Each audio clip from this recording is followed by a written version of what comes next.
Oh. Hey guys, it's Josh. I'm back at it again with you guys with another video. This one I'm doing straight from my actual living room because, well, the chair's more comfortable in here. Today I wanted to talk about something that I kind of get asked a lot while I'm at work. And I'm sure I've hinted at it many times. I work at a camera store, so I sell cameras for a living, and I do get to talk about and see and play with a lot of the newest gear out on the market. One of my favorites being the new Canon EOS R5. That is a absolutely stellar camera. But I wanted to go over kind of this one question that I get asked a lot, which is what camera brand is best? It's usually a different form of that question. So whether it is I'm asked like, do you prefer Canon or Nikon? Or what do you shoot with? Or, you know, which camera company does the best at XYZ? And my answer is always the same. Whatever camera feels right in your hand, that is the right camera for you. I think I said it once in my best gear video, that there are no bad cameras. Like, you have to truly look to find flaws in just about every camera system out there. But with that said, I decided, you know what, why not go over a pros and cons list of every camera company and kind of talk about what I like and what I don't like about every camera company. This is going to be a two-parter because there are a lot of camera companies, and I do want to cover the major ones that you will see at most camera shops. I'm not going to go over Hasselblad or Phase 1 or Leica or any like the super high-end stuff. I'm sticking to what is considered mostly consumer level / working professional style cameras. So that's going to be Canon, Nikon, Fuji, Sony, and Panasonic. Used to be Olympus, but unfortunately they left the camera market. So without further ado, let's get started. First, I'm going to talk about the biggest, the baddest, and the reddest. Let's talk about Canon. I have a love affair with Canon. I used to shoot with Canon professionally. I used to own, I think I started my photography journey on the digital side with a T4i. And that was an absolutely stellar camera. I loved what it was capable of doing. But it had some, you know, it was an entry-level crop sensor camera. And then I upgraded to a 6D, and I stayed with the 6D for a very long time, until I finally switched systems entirely and switched over to Sony. But this isn't a history about me and my photography gear. This is about the brand of Canon. But I have a love-hate relationship with Canon. And heck, the camera I'm shooting right now is an EOS R. Absolutely stellar video camera. Let's talk about the pros and the cons of Canon. Pros. They are probably the easiest camera system to jump into. Meaning that they have the easiest menus. They have a large, long list of lens selection available to you, and everybody knows somebody who shoots with a Canon. It's very easy to find Canon gear. It's very easy to find people that know how to use Canons, that can teach you a little bit more about Canon and how they work. So the easiest system I have ever found to use is Canon. Then another thing that I really love about Canon is their mirrorless system, actually. Their new RF cameras are genuinely blowing me away with what they're able to do. The R6 and the R5 to me are some of the best photography cameras I've seen come out of either Canon or Nikon in years. I still think Sony might have a little bit edge there, but I definitely think that the Canon's RF system is genuinely amazing, and I hope that Canon will slowly but surely kind of make the RF their full system. Like, that is their system moving forward. And you guys might see me look down a little bit. I have notes on my Lenovo laptop right here because I made a long list of all this stuff and I may have forgotten it. Anyways, okay, so ergonomics. The ergonomics of the Canon cameras quite possibly might be the best I've ever felt, especially the mirrorless cameras. The EOS R, the RP, the R5 and R6 all feel like a camera to me. It harkens back to what I loved about my 6D, which was that it felt right in my hand. All the buttons were where I wanted them. The grip felt perfect. It fit perfectly into my hand. So, you know, the feel of the Canons to me is the best. And this is subjective, so your mileage may vary. You might like the way Fuji's feel, or you might like the way Canons feel, or Nikon's or Sony's, whatever your brand of preference is. Whatever that is, yes, you're right. Your Canon or your camera is right. The 1080p video out of the Canons might be the best I've ever seen from any of the camera companies. So, and I'm not talking just 4K video, I'm talking 1080p video. They have truly perfected 1080p. And that's one of the things I do like about Canon, is that even though while the rest of the industry was moving forward with 4K, they never took the time to actually perfect their 1080. Canon perfected their 1080 and then moved forward to 4K. And they're a little behind now, but they're getting there with their 4K. Next, the L series lenses. Like, Canon's glass might be some of my favorite glass I've ever used. I've used lenses from the 85-1.2, the 50-1.2, and again, these are DSLR lenses. I've not used their mirrorless versions yet. The 24-70 2.8, the 70-200 2.8, all of the L series lenses have always been absolutely fantastic. And from what I've seen and what I've read, and even this series, this lens here, it's the 24-105 f4 L series lens. The RF lenses are also absolutely fantastic. I have no complaints with those. Next is their consumer options. Canon to me has the best entry-level cameras out on the market, from the M50 to the T8i to the 90D. When it comes to crop sensor, heck, even full frame with the EOS RP. I mean, that's a consumer camera, and it's a full frame camera, which is truly amazing. Canon to me has the best selection of entry-level cameras. You have a lot of different options at different price points that allow you to kind of jump into the photography world depending on what you want to do. So if you just want nice family pictures, honestly, the RP might be one of the best cameras for that.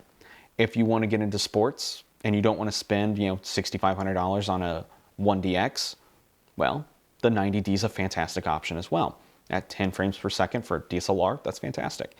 If you want to shoot, vlogs, the M50 is probably the best vlog camera because it's so small, it's so lightweight, and the 1080p video looks absolutely stellar out of it.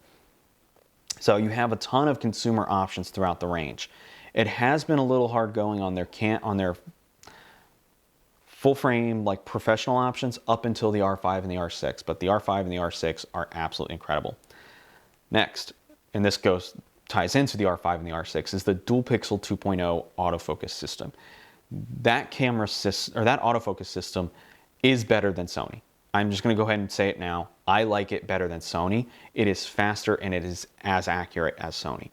It is incredible how good the Canon's dual pixel 2.0 system is for photography and for video. It cannot be beaten, in my opinion. Next, the Flippy screens that Canon have.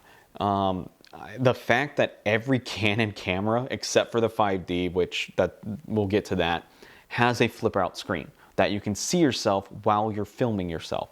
So for vloggers, for YouTubers, they are cameras specifically designed so the talent can see what they're doing.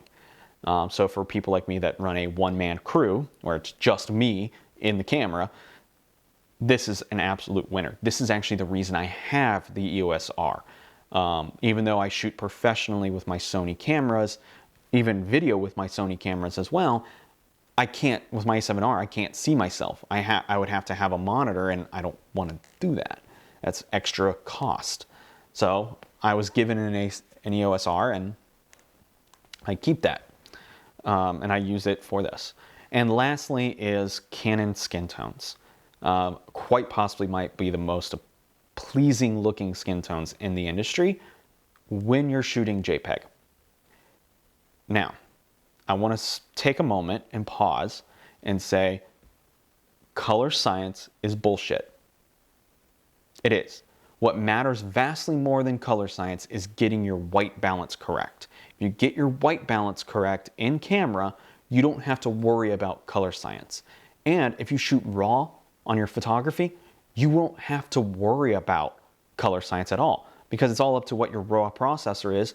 So whether you use like Adobe or Capture One or Luminar, whatever you like, it's a RAW processor. And it's going to process RAWs the exact same way, no matter from what company. And it's going to say, oh, you set your white balance to 5700 Kelvin. All right, we're going to show you what 5700 Kelvin looks like. That's it. Color science only matters in JPEG, and in landscape photography and wedding photography. Anything really other than sports photography, you're probably not shooting JPEG. You're probably going to want to shoot in RAW because it gives you access to more when you edit. You can bring more detail out of your highlights, and you can bring more details out of your shadows, and then you have access to even more colors than you would out of a JPEG. Now, when you shoot JPEG, Canon's colors are really, really good, and they look really, really pleasing. The issue is, and the reason why one of the reasons I switched over to Sony was they're not natural. There is a little bit of color manipulation going on in the Canon JPEGs so that it's not true color. And what I mean by that is, like, the black on my shirt on Canon won't be true black, but on a Sony or a Nikon, it would be. And again, this only matters in JPEGs. That's it. That's it. So, side rant over. Let's go back to Canon. But that is a good segue into my next thing, which is going to be the cons of Canon, the things that I wish Canon would do a little bit better, and things that I wish they would change. Number one, their lens mounts. Holy God, they have too many lens mounts. They have 4 total lens mounts. You have EFS, which is your crop sensor DSLR, EF, which is your full frame DSLR. EFS will not work on EF cameras, but EF will work on EFS cameras. That's already confusing. Then you have M series, right? So you have your crop sensor mirrorless cameras. Then you have RF, which is your full frame mirrorless cameras. And those two are 100% not compatible, and they're not compatible with the DSLRs. But the DSLR lenses can be adapted over to the mirrorless cameras. It's too confusing. Canon, you need to drop at least one. Preferably 2, at least 1. And I suggest you drop the M mount. That's my personal opinion, because if you start coming out with RF APS-C cameras, you will have a full-fledged system. You can still adapt the EF and the EFS lenses over to it. But drop M. M gets you nowhere. And you can make small, compact cameras that are APS-C that are the same size as the M50. Just use an RF mount, and you will be better off for it. This also gets confusing for consumers. Like, one of the things I have to constantly overcome whenever I am selling a camera is trying to help a customer translate, okay, this lens will be able to move up, this lens won't be able to move up, and it can discourage people from buying high-end glass if they don't know if it's going to translate over to whatever camera that they're going to upgrade to next. So if they were to simplify and streamline their lens mount, I'm not saying you have to do what Sony does with one lens mount, but probably more what Nikon does, where you have the F series and you have the Z series, and the F series can work on the Zs. That to me is a better way to go. I would just have EF, and I would have RF, and allow the EF lenses to adapt over to the RF cameras, and you're good to go. Still only develop RF though. Like, let EF die. Just let it die. Next, the RF glass that does exist is limited, and it's incredibly expensive and ridiculously large. I.e. the 24-70 2.8 L series lens is $2,400 US. And the Sony, for example, is $2,100 right now on sale, normally $2,200 US.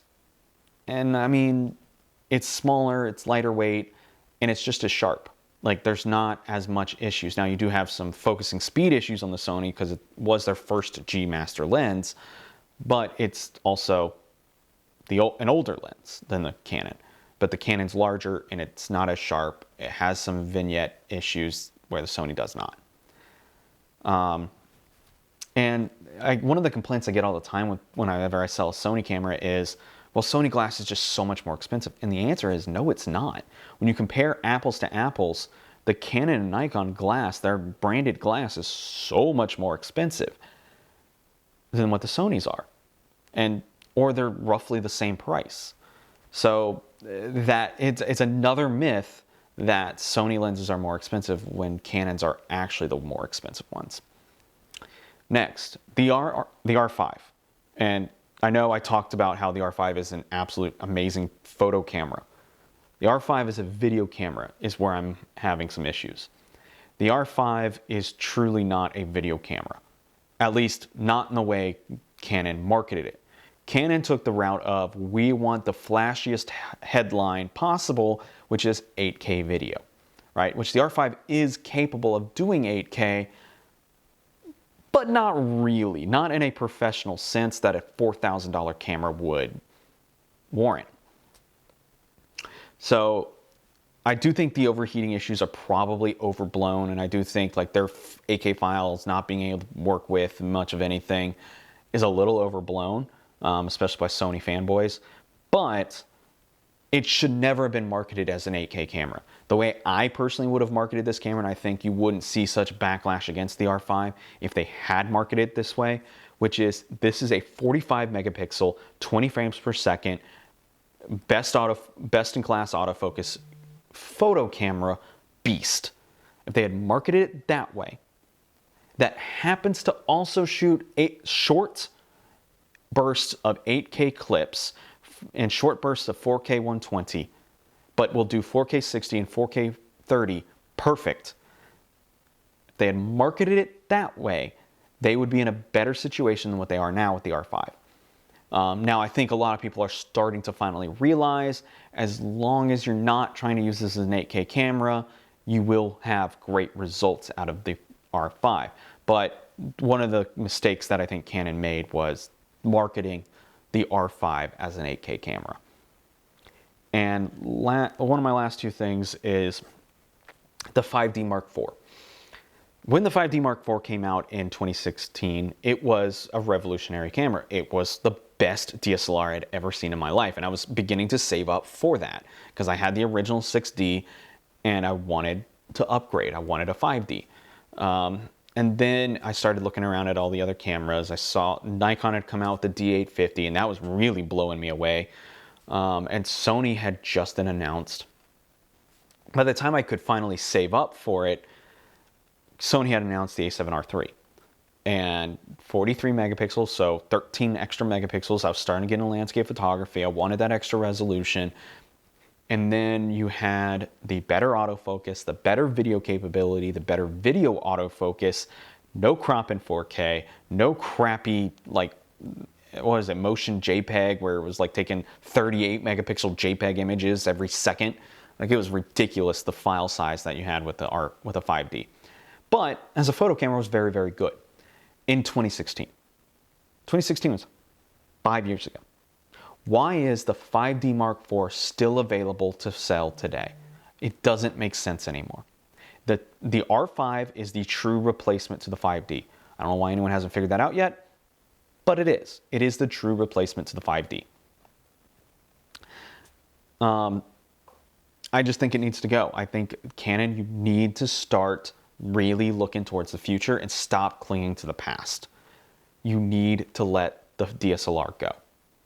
It's not dead, but it's time to take it out of the professional sphere.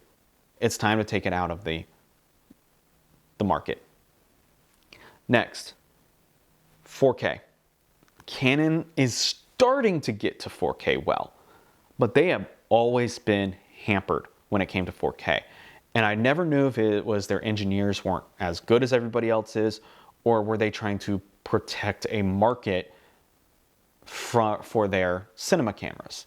I'd like to think that they weren't as evil as they were trying to protect their cinema camera line, that they just didn't have the capability to do 4K in these bodies very well. And what I meant by very well is no crop. Sony, Fuji, Nikon, Panasonic, all of them have figured out how to do 4K with no crop. At least 4K 30, right? I'm not asking for 4K 60, I'm asking for 4K 30. All of them have been able to figure that out except for Canon until I think the 90D. I think the 90D was the first camera that they came out with that actually didn't crop your video or your 4K footage. And we're like, finally, guys. So they're starting to get there, but they are lagging behind, and it just lacks that je ne sais quoi, that crispiness, that you get out of all of the other brands when you shoot 4K. Now, I also am of the belief that you don't have to shoot 4K. I shoot this entire channel in 1080p, primarily because most of you are viewing this on 1080p displays, not 4K displays. But when I do shoot for clients, I do shoot in 4K video, which is why I typically use my A7R4 for that. All right, so that was Canon. Next, let's talk about my next brand, the hipster of the group, if you will. The pretentious, the ever beautiful, always more about the aesthetics, Fujifilm. Pros. The aesthetics. I mean, that's something you're going to hear a lot about when it comes to Fuji is their aesthetics. They look and they feel beautiful. They are beautiful works of art. They don't just create beautiful works of art. The cameras themselves are works of art. Where everyone else, all the other camera companies go utilitarian, where it's all about the utility of it. It's form over function, or sorry, it's function over form. Not Fuji. Fuji's like, we want to not only make beautiful beautiful photos, we want the people using our cameras to have beautiful cameras and to be beautiful people themselves, because again, Fuji's all about the aesthetic. And when it comes to it, they nailed it. These are the most fun and beautiful cameras to use. That silver color they put on the X-T3 and the X-T4 is, mwah! I love it. I would never ever turn down a free Fuji. They are absolutely gorgeous cameras. And their lenses are so small and so compact, but yet so sharp and so good. They have absolutely fantastic lenses available. If you shoot JPEG, which again, I'm not a fan of, I'm more of a fan of RAW because I want to be able to edit everything. But if you shoot JPEG, Fuji truly has the best JPEGs in the industry because Fuji puts their decades and decades of film work into their JPEGs. You can get all of their film colors, all of their film stocks built right into their cameras. And it is absolutely amazing. It looks beautiful. If you want the Astia, you can get the Astia. If you want the Velvia, you can get the Velvia. If you want, Eterna, which is their more video-centric profile, you can get that. It is absolutely incredible what Fuji is capable of. Next, what they are doing to the medium format market. Used to be if you wanted a medium format camera, you would have to pony up $40,000 to $100,000, especially if you wanted to get lenses available for it too, because Hasselblads and Pentaxes are kind of the entry level, and they're about $40,000. They're ridiculously expensive for what they do. Their autofocus systems are typically not very good, but they are insanely high resolution, high sensitivity cameras. Some of the best cameras out on the market. It's what you see in magazines are typically shot on medium formats. Fuji entered the medium format a couple years ago with the GFX 50, I think it was. And it was a 50 megapixel medium format camera, which was right in line with an entry-level medium format camera. But it shocked the industry at being like, what, $6,000? Yet the entry level from Hasselblad was like 30 grand. What? That's incredible. How is that possible? And it had a couple of autofocus points. You could autofocus with this camera. What? In medium format, that was unheard of. And then they continue to improve and continue to improve. They had the GFX 100, now the GFX 100S. Like, they are continually making their cameras better. They've now added in features that you see in full frame cameras, like eye tracking autofocus in their medium format cameras. They have revolutionized, in my opinion, what the medium format camera did. What Sony did to to the full frame camera, Fuji is doing to the medium format camera. So they are changing the industry as the new guy. And that was something that the medium format industry needed bad. Next, they have physical dials for everything, especially on the XT Pro, or the X Pro and the XT series, so the XT4 and the XT3 series cameras. You have a dial for aperture, you have a dial for shutter speed, and it's got it written on the dial. It's absolutely amazing. And same thing for ISO. You have physical dials for everything. And again, it goes back to the aesthetics of the camera. It's a fun camera to work. It is the first camera in a long time that I actually truly enjoyed being behind the camera, where I'm not just, you know, holding the camera up to my eye and doing what I want to do, making it do what I want it to do. It was like an adventure that I was doing. And I loved every second of it.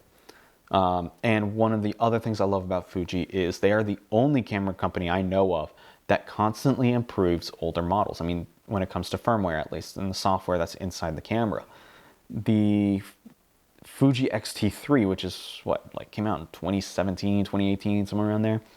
That camera is still getting firmware updates. You wouldn't see that at a Sony, you wouldn't see that at a Canon, you wouldn't see that on a Nikon. It's amazing what they're doing. And it's not just, oh, we're fixing bugs. No, they're adding features. They constantly are adding new features that their consumers want. And if the camera's capable of doing it, they add it.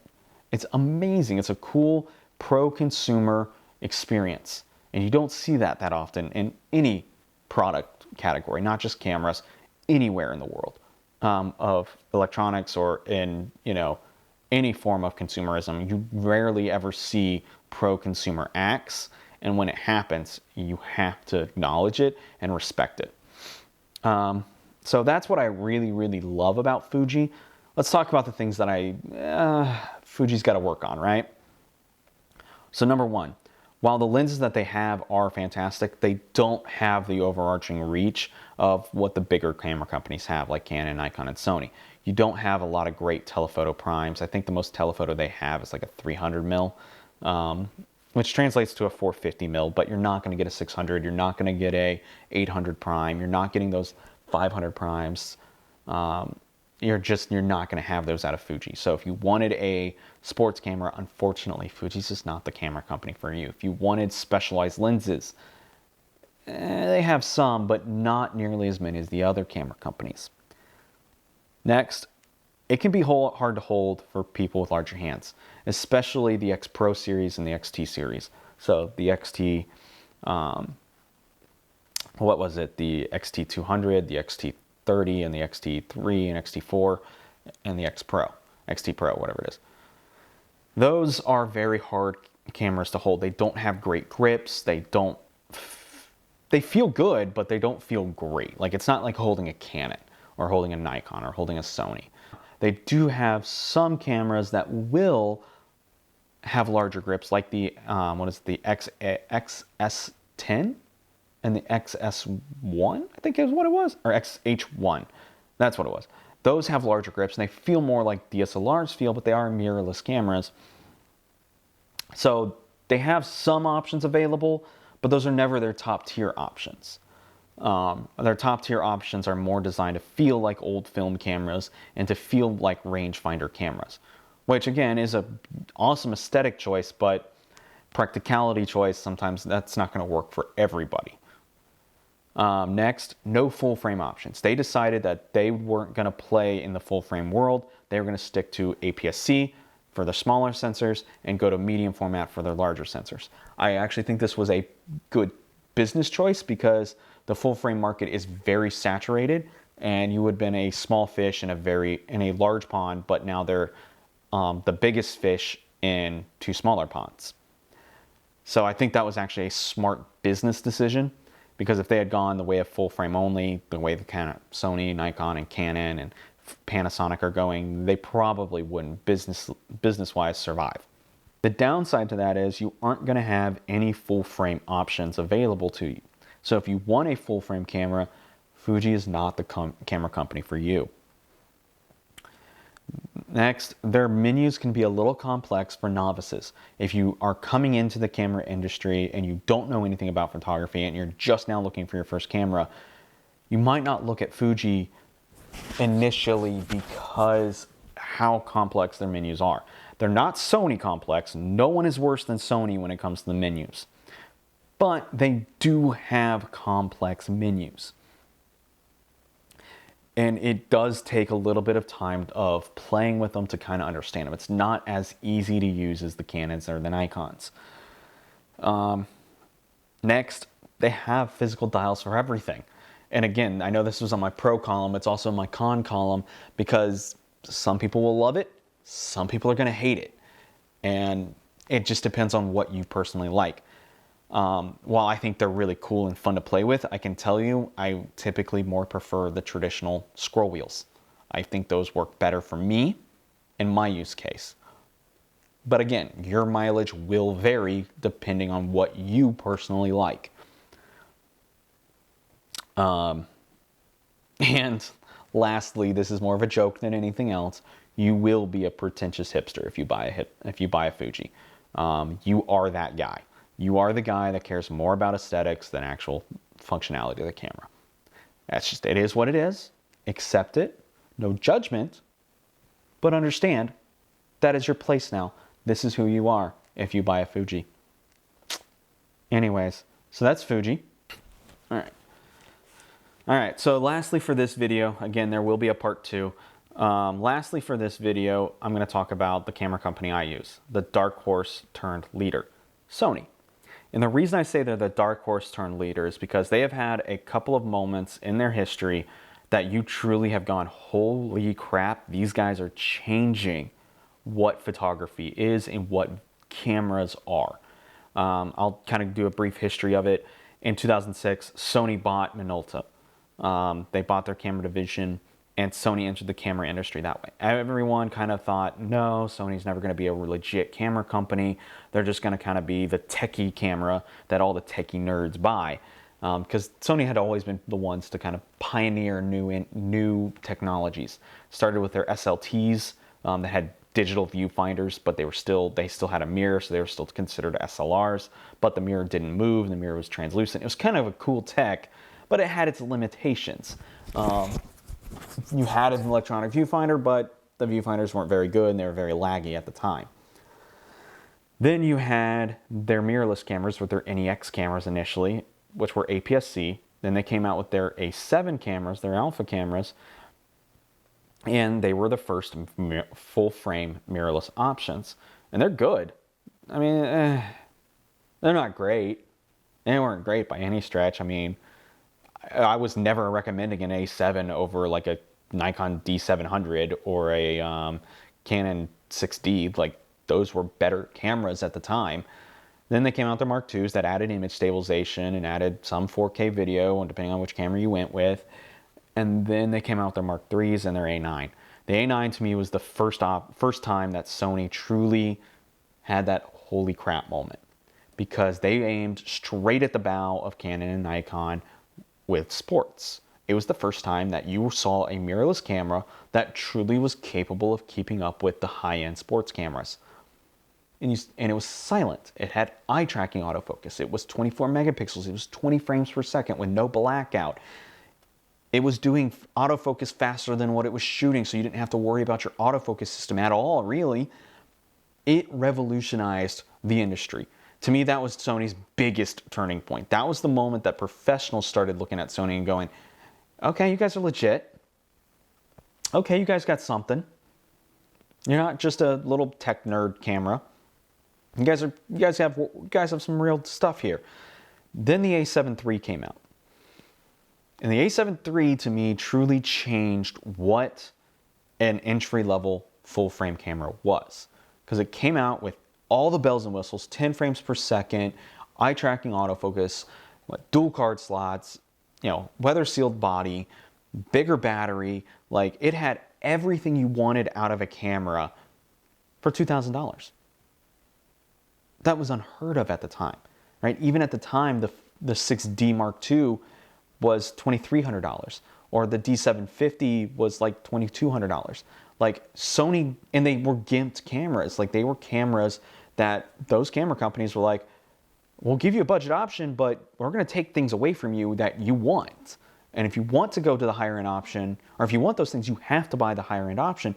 Sony said, no, no, no, no. We're going to give it to you in our budget option. And they redefined what the budget camera was, to the point that Nikon had to respond with the Z5. Canon kind of responded with the RP, but it still is a very gimped camera. And the Z5 can also be somewhat of a gimped camera too. So Sony redefined the price point. So they changed the industry again. And I'll give one more example before I start going into the pros and cons of Sony. The A1. The Alpha 1 is a marvel of engineering. This is one of my pros in this, so spoiler here. I'll actually skip that bullet point because I'll just give it here. The Alpha 1 is quite possibly one of the most instrumental cameras I've ever seen in my life. The 50 megapixels at 30 frames per second with continuous autofocus going on at 90 frames per second. So it is doing 120, sorry. It's 120 calculations per second while you're shooting at 30 frames per second. The autofocus is out shooting you. The autofocus is out doing what the actual camera is capable of doing. That's incredible. And then you have 8K with no overheating. Literally a shot at the bow at Canon there. Not even a shot at the bow, a shot straight at the sternum of Canon there. That was industry changing. That was a true balls to the wall move. And I applaud Sony on that. That was incredible what they were able to do with that. So good job, Sony. Let's get into the actual pros and cons of Sony. So now that I've kind of given you a little bit of a history lesson of Sony and why I think that they are the dark horse turned into the leader of the industry, let's get into the pros. So pros, huge lens selection. They probably have the largest lens selection out of any of the mirrorless cameras out there. Not necessarily out of any of the camera companies, if you include the DSLR lenses, but if we're talking native lens selection for a mirrorless camera company, Sony is it. And what I love about Sony is they have lenses available at all price points, from third party and from Sony. One of the cool things that Sony did early on in their mirrorless career is they opened up the lens mount. They opened the patents to the lens mount, allowing third-party camera companies to make lenses without having to reverse engineer. So they could just start with the mount and build a lens. And what that allowed is third-party companies to fill in the gaps that Sony had in their lenses. Because at the time, when like early 2015, when Sony was still coming out with their mirrorless full frame, they weren't known as a great lens company. Now, I do think that they have changed that with their G Master series of lenses, especially the most recent ones. They were never a true lens company, and they allowed third parties like Tamrons and Sigmas and Rokinons and Zeiss and Laowa and things like that to create lenses for them while they kind of got their act together on the lens front. They were more pushing their cameras than anything else. But you have great lens options for every budget. I'm a poor, lowly retail employee, so I don't have a large budget that I can ever really work with.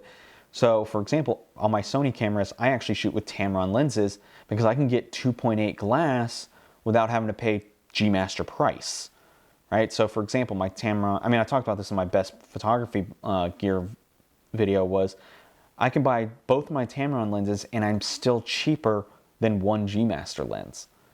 So to me, it was a great value proposition. I was willing to sacrifice the little bit of vignette you would get and the little bit of like not as super sharp in the corners that you would get out of the Tamrons for that price savings. We're talking less than a third, or less than half, not less than a third, less than half of the price of the G Masters. To me, that was a brilliant thing. But if you want the creme de la creme, if you want the best of the best, you can get the G Master glass, and it's absolutely stellar. It is some of the best glass you'll ever see in your life. But if you don't want to pay that, there are options for you. Next, arguably one of the best autofocus systems in the market. I know earlier in the video I said Canon R5 has the best. That's one camera has the best from Canon. All of the others, while good, aren't as good as what the Sonys are. Sonys are the most consistent across their board, from their APS-C cameras all the way up to their high-end flagship Alpha 1 camera. The autofocus system is fantastic. You never really have to worry about missing shots throughout their entire lineup. So they may not have the fastest fastest camera autofocus. They have the most consistently fast autofocus system out on the market. And that's something to be said, because it just takes one of those aspects of photography that you always have to kind of worry about and think about in the back of your mind. It takes it out of the back of your mind, and now you're worried only about composition. And to me, that matters more. Composition matters more than me having to worry about getting the perfect exposure, getting the perfect autofocus, things like that. Like, I don't want to have to think about those things. I'd rather think about my composition, because that's the creative side of it, not necessarily the technical side. And the creative side, to me personally, is much more important and much more fun than the technical side of it. Sony has always pushed the boundaries. I talked about this a little bit when I said that they were the dark horse, but they constantly push the boundaries of what cameras are capable of doing. Whether it's their Venice Cinema cameras, whether it's their Alpha 6100 entry-level camera, like that's actually an entry-level camera that has higher intermediate level camera tech that not even Canon or Nikon have been able to really replicate at that price point yet. So they are absolutely killing it. Next, best 4K video in the industry across their entire lineup. So from their entry-level Alpha 6100, you have great 4K 30, all the way up to their Alpha 1, where you have 4K 120, same thing with their FX3 and their A7S III. You have great, beautiful 4K, and you have good color in your 4K. I don't care what anyone says, Sony's color in their video looks great. There's just no other way around it. This can be either a con or a negative, so it's on a con or a positive, sorry. So it's going to be in both lists. Smaller bodies. Some people like it, some people hate it. It's controversial, but they have smaller bodies than Canon or Nikon. Again, I'm more of, I like the little bit bigger body. I like that bigger grip. So that's why I say the ergonomics on the Canon are my favorite. But the Sonys have their place. If you like those small, compact bodies, they have it. Ever since, and I can't remember exactly which one came out first, but I'm going to put all three of these lenses kind of together in a chain. The 135 1.8 G Master, the 400 Prime G Master, and the 24mm 1.4 G Master. Ever since those lenses have come out, and every lens after that, Sony has had a perfect record when it comes to lens launches. Every lens that they've launched after that has been absolutely stellar. Ever since they introduced the linear motors, again, I don't remember which one of those came first with the linear motors, but I know all three of them have it, and all three of them were the first ones to do it. Ever since they introduced those linear motors, Sony has changed the way you can look at lens focusing and the way you can look at lens design. Sony has been able to shrink their lenses to match their smaller bodies. But yeah, ever since the 135 came out, their G Masters, so whether it was the 24-1.4, the 135-1.4, or 1.8, sorry, the 400, 600 primes, the, what was the 21.8, the 35 1.4 G Master, the 51.2 G Master, the 35 1.8, all of the ones that use the new linear motors that Sony has are absolutely stellar. I love them. I think they're fantastic lenses. So to me, that they've hit home run after home run after home run on their lenses. I think Sony is continuing to push forward, while Canon and Nikon especially are starting to kind of slow down a little bit, it feels like. We'll see how the rest of 2021 goes, because we're only 3 months in. But, you know, Sony's kind of killing it at the moment. Let's talk about some cons. One, they're smaller bodies. Their bodies, if you don't like how small their grips are, if you don't like how small that their bodies are, it's controversial. People either love it or they hate it. And that's one of the things that I always tell customers. I'm like, look, the tech in Sony may be better than what it is in Canon and Nikon, but if you don't like holding the camera, it's not gonna matter. they're still gonna feel like crap cameras to you. So you gotta get the right camera that feels right to you. And that's, I think, probably one of the biggest lessons I've learned selling cameras for 8 years, is you gotta get the right camera that feels right to you. Brand does not matter. Next, I wanna talk about their menu system. Sony's menu system has to be one of the worst menu systems I've ever seen in my life. It's complex, it's page after page after page. I mean, like, I think the photo chapter is like 15 pages, and I'm like, what? I don't need all of this. You can combine these into multiple different things. Now, I know that they've redesigned it, started with the A7S III and carried over to the FX3 and to the Alpha 1. And I think even the A9 Mark II might have that now. I can't remember. But they are starting to simplify it a little bit, but it's still nowhere near what Canon, Nikon, Panasonic have as far as usability for their lenses or for their cameras and the simplicity of the menu system. Just trying to do even like interval timing is ridiculous. Like int volt func, like is what it's called. And if you don't know that, that's interval. Like you have no idea. It doesn't make any sense.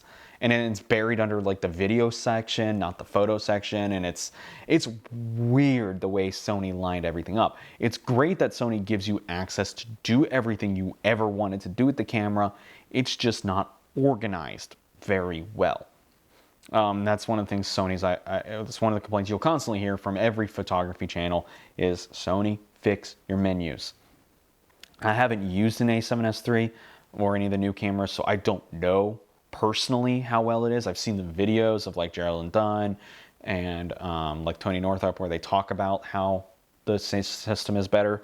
So I'm going to trust that it is better, but I also know how bad it currently is on my A7R4. So that's one of my biggest complaints. Number two is something that Sony is starting to address, but has always bothered me about Sony is the problem with being the one that is constantly pushing the boundaries is sometimes those pushes don't work 100% of the time. For example, when Sony was pioneering 4K, because Sony did pioneer 4K in interchangeable lens cameras that were not cinema cameras. When they pioneered that, the camera's overheated, you didn't really get great autofocus, you had to use external monitors. Like there were so many limitations to your 4K back then that it wasn't really a usable format. Now, granted, they fixed all of that, and I think that they are now taking the more cautious approach where they say, let's perfect something before we go to the next one. But it still exists, it still permeates. Next, I want to talk about the early days of the Zeiss primes and the Zeiss f4 zooms. Can't talk today. The f4 zooms. While that Zeiss partnership I think was very important for Sony because it allowed Zeiss to kind of develop the lens and then Sony produced the lens, it did create an issue now where those Zeiss lenses aren't up to snuff. Like even Sony's just G series lenses are better than the Zeiss lenses. The Zeiss lenses can deal with a lot of chromatic aberration. They're sharp, like they're sharp lenses, but there's a lot of issues with them. And I think that those are sorely needed to be updated. And I think it would be wise for Sony to drop entirely the Zeiss moniker and go to the Gs. Like have your Sony branded lenses be your entry-level lenses, have your G be your intermediate, and then your G Master be your top tier. I think that's the better way for Sony to do it. I think that the f4 primes, or sorry, the 1.4 primes, like the 35-1.4, which did just get changed over to a G Master, that Zeiss lens needs to be taken off the shelves. It needs to go.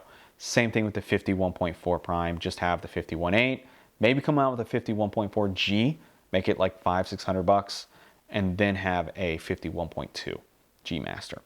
So guys, that was the part one of my what camera company is best video. I'm sure you guys are kind of realizing that every camera company is best. There is no true winner.